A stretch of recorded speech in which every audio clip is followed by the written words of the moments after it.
And switching gears here, loyalty programs have proven to be one of the most effective tactics for increasing revenue and inspiring customer retention. 84% of consumers say they're more inclined to stick with a brand that offers a loyalty program, that according to a study from Nielsen. Now, while companies like DSW, Starbucks, and Taco Bell each have effective reward programs, are they working to change the spending behavior of consumers? Here to discuss more about this, Kris Ruby, CEO of Ruby Media Group. Thank you so much for joining us. Why is there an uptick in companies offering these loyalty programs, and do you think they're actually working? Thank you so much for having me. I think that there is an uptick of companies using loyalty programs because they are scrambling for new ways to gain attention of different consumers, particularly millennial consumers. What's fascinating is that there's a new study that over 44% of Americans want to receive loyalty rewards. However, the key here is that they want to receive the loyalty rewards in the format of digital currencies. So I think that these sort of older, stale approaches to loyalty rewards that are still rewarding users in regular currency are not going to be the loyalty reward programs of the future. And things like crypto cashback or branded NFTs or tokenized communities or coins or even airdrops are going to be much more effective. So interesting because you look at a program even like Starbucks, and it used to be you got a certain amount of drinks and then you had a free drink or food item, and that has become more complicated. And not to single out Starbucks, we've seen that across the board with so many of these different restaurants or retailers that have loyalty programs. Which industries do you think will benefit the most from these rewards programs and also the modern approach to them? We mentioned food often and retail often, but when it comes to those that you're mentioning with cryptocurrency or digital value, what do you think will benefit the most? Well, I definitely think there's a large opportunity, at least for in the B2B space, when we look at tokenized NFTs in the form of virtual credit cards that have real utility behind them. So, for example, if you gain access to this NFT, if you purchase the NFT. What do you see as kind of the main challenges that brands are having when it comes to recruiting and maintaining new customers? When you mentioned that a lot of the millennial segment wants to be rewarded for loyalty, I thought about also the rise of subscriptions. People like to use the same kinds of brands over and over and get rewards back for those brands. But are there any other challenges we should know about?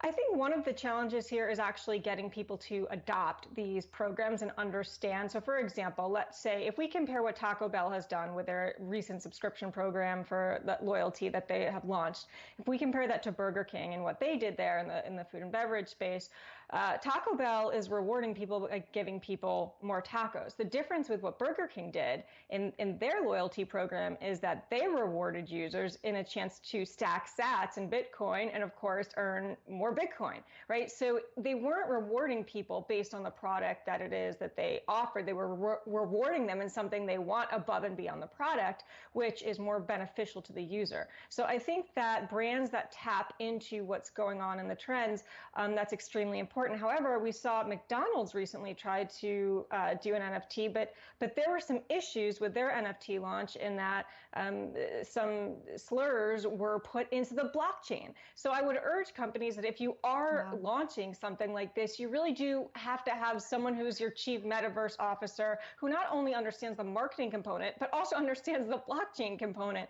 And that when something is in a public ledger, it can't be removed. And I think a lot of brand managers and marketing people will have trouble understanding that and where they're coming from, a world of crisis com where they say, get that off there. Well, when you're dealing with blockchain, you simply can't. Wow, that's such a good point. And Chief Metaverse Officer, I think a title we're going to be hearing a lot more in that light. I do also think about this shift that you're discussing with valuing cryptocurrencies, digital assets, and obviously people don't necessarily want as many free items or discounted items. There's really a change in sentiment there. How do you think companies are doing in regard to rolling out a lot of these new rewards programs? And do you think that it will still prove to be financially viable? Are companies making decisions that will benefit them in addition to benefiting customers in the long term? I think if companies are making the decision to benefit in community management, that will pay dividends in the long run. If they're looking at this as a one-off, we need to drop a NFT collection and we need to do an airdrop as a way to acquire more customers, I think that's the wrong mentality here. If you look at it like, I really want to build a community of raving fans who are interested in our product, above and beyond just buying it, those are the people who will keep coming back and getting more. But if you're looking at it as a sort of quick growth tactic to sell more, and then you're going to abandon the collection and not really be involved in this space, well, I actually think that can cause long-term reputational damage. So I think the ones who are doing it right are the people who are investing in people to manage these communities, whether that is on Twitter, if they're doing Twitter Spaces, if that's a Discord channel manager, that they are answering people's questions and really not only having that one-way communication, but doing two-way communication.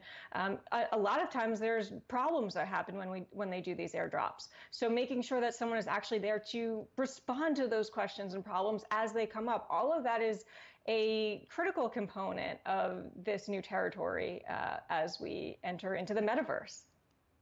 Yeah, and Kris, what are some of the companies that you believe are doing this right? That's a great question. I'm following the Barbie Balmain NFT drop this week. I looked and saw Charmin did one that I thought was not right.